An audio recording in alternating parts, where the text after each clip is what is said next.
exactly with this fanatic outlook, but I guess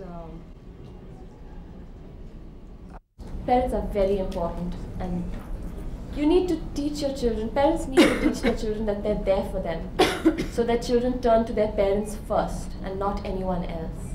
The family life, generosity, love, everything starts at home, in the home.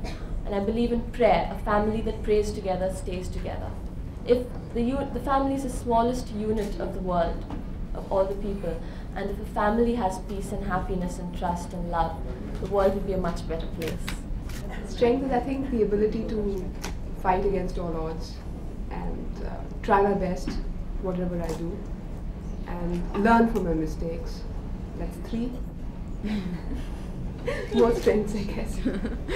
And the weakness is, I guess, laziness, and which I'm fighting. I've fought it all along the way. And I think that's about it. A lot of pressure. There was a lot of pressure when I entered Miss India because my friends were like, you have to win, and you know.